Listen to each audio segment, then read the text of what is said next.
Je vais vous parler de la stratégie BCPV. Je vais vous expliquer les différents ingrédients de cette stratégie et comment les utiliser pour démarrer votre blog en fanfare.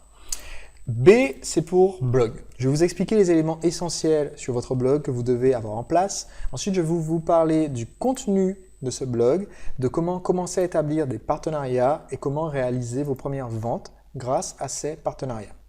Premier point donc, on va parler ensemble du blog en lui-même. Qu'est-ce que vous devez avoir en place sur votre blog? Première question qui revient très fréquemment, est-ce que vous devriez avoir un site internet ou un blog? Personnellement, ma solution préférée, c'est d'avoir un site internet, certes, c'est ce que votre prospect va percevoir comme étant un site internet, géré par un outil de blog. Je vais vous donner un exemple concret. J'ai un site par exemple qui s'intitule Séduction by Night, qui est un site qui vendait des ateliers de séduction, donc il doit encore y avoir sans doute des liens vers des ateliers que je n'organise plus dorénavant. Mais donc sur ce site Séduction by Night, on peut retrouver sur la page d'accueil une petite présentation au sujet de la drague, etc. Vous pouvez lire les témoignages, les comptes rendus des clients, voir leurs messages de remerciement, vous inscrire à la newsletter, découvrir les cours en vidéo, commander un atelier de séduction. Donc on est vraiment ici sur vraiment un site classique qui vend des services, à savoir des séminaires, et qui vend aussi des produits physiques, à savoir des DVD. Donc on retrouve ici, inscrivez-vous à la newsletter, un cours de séduction, donc un séminaire, recevez les conseils en DVD, donc des produits physiques, et ici un lien pour aller écouter mes apparitions dans les médias. Donc on est vraiment sur un site hyper classique, d'accord? Eh bien ce site, c'est un blog, c'est géré par l'outil de blog qui s'appelle WordPress, celui que je recommande vivement. Quand vous démarrez votre blog, c'est le meilleur outil, le plus complet, le plus facile à personnaliser. Voilà. Il n'y a pas de concurrent de taille face à un blog WordPress. Et donc ici, on est sur un site classique qui pourtant est géré par un outil de blog. Donc ce que je vous recommande en réalité, c'est d'avoir un blog, de gérer entièrement grâce à un blog. Donc vous commencez par un blog et vous y insérez les éléments d'un site internet classique. Et ces éléments, ça va être la page d'accueil et ce que je vais appeler les pages statiques. On va reprendre un exemple du site que je vous montrais à l'instant. Sur ce site, j'ai une page d'accueil qui visiblement, c'est pas comme la plupart des blogs, c'est pas la liste des derniers articles. Vous n'allez pas voir ici, ben tiens, je suis allé en boîte de nuit hier soir, etc. Donc là, c'est vraiment ma page d'accueil du site classique. Je vais vous montrer comment on fait quand on a un site WordPress. Pourquoi est-ce que je recommande d'utiliser un outil comme WordPress plutôt que d'autres qu'on a pu vous conseiller, comme des sites builders, comme Joomla? C'est parce que ces outils qui servent à créer des sites sont vraiment des usines à gaz et que pour 99% des entreprises, vous n'avez pas besoin d'un million de pages sur votre site, de plein de rubriques différentes, surtout si ce n'est pas un site d'e-commerce.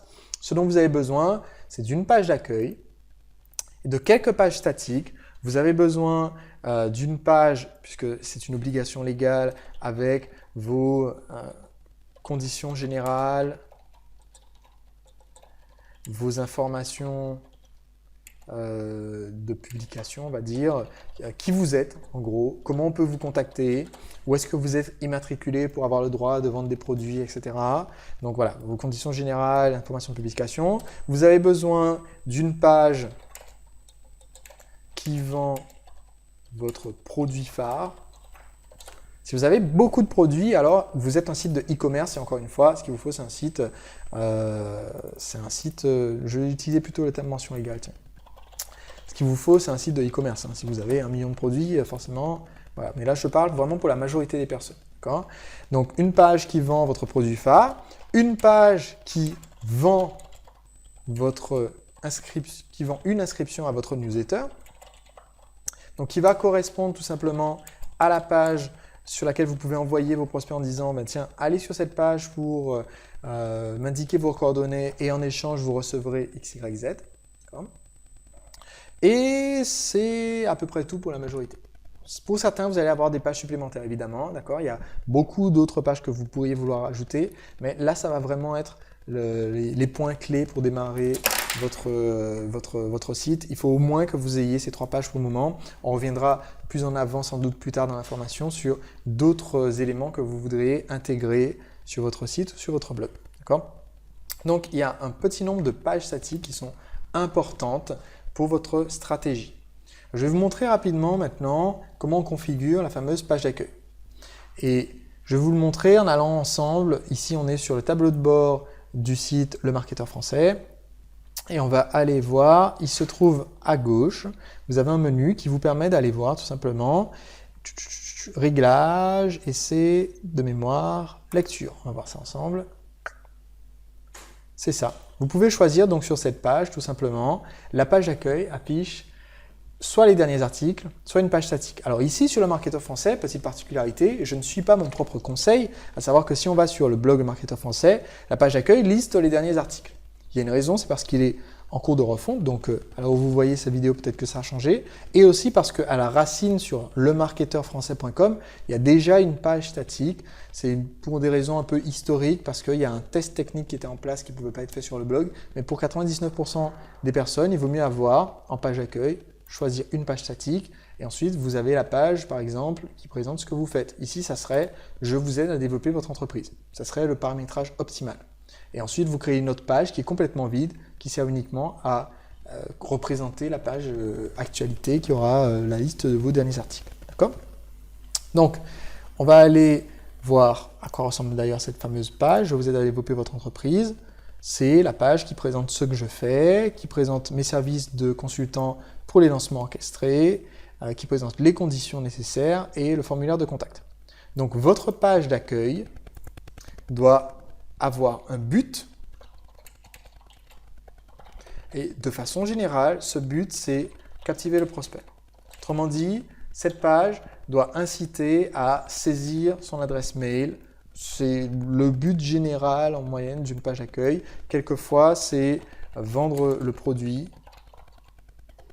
mais toujours, cette page doit avoir au moins un appel à l'action. Je recommande d'en avoir un en particulier. Par exemple, vous pouvez voir que si on est à l'heure actuelle sur cette page au sujet du consulting, c'est me demander un consulting. Et si on est sur la racine du site, Le Marketeur Français, c'est une page qui donne envie de rentrer son mail. On peut rien faire d'autre d'ailleurs, rentrer son mail. Donc c'est vraiment l'objectif de la page d'accueil, c'est un but fixe et précis qu'on va recommander à notre prospect. Okay. Au niveau du design, beaucoup de gens posent des questions du genre « Qu'est-ce que je dois choisir comme look pour mon site ou blog ?» Le premier critère essentiel, d'ailleurs le vrai critère, c'est la lisibilité. Je recommande d'éviter, et ça c'était une erreur de jeunesse, j'ai gardé le design parce que maintenant il est connu et surtout parce que comme c'est plus mon activité principale, ça n'a plus beaucoup de sens maintenant d'investir des sous ou du temps pour moi pour rechanger cela parce que j'avais déjà payé pour avoir ce design. Mais ça c'est très très fatigant pour l'œil de lire un texte blanc sur fond noir. Donc je vous recommande de l'éviter, même si ça peut avoir l'air cool. Je l'ai fait une fois, je ne l'ai plus jamais refait sur aucun de mes sites internet.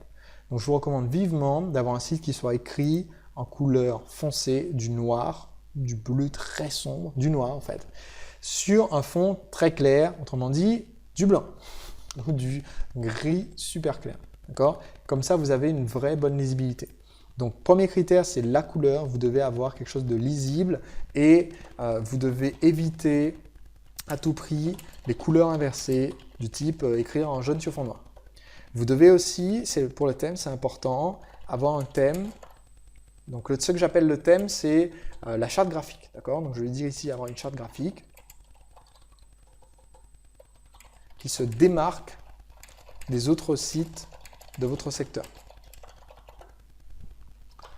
Par exemple, si vous lanciez aujourd'hui un site qui va parler de marketing, ça serait complètement idiot de reprendre, parce que ça c'est un design WordPress, hein, ça se trouve, hein, si on cherche, on peut installer le même.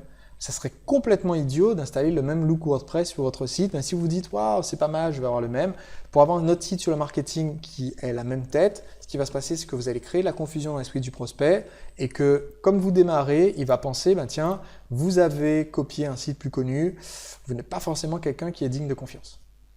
Donc, autant si vous démarrez un site sur la cuisine, bon, ça pose pas trop de problème de reprendre le look d'un autre site que vous avez trouvé qui est sur le marketing, d'accord, ça passe.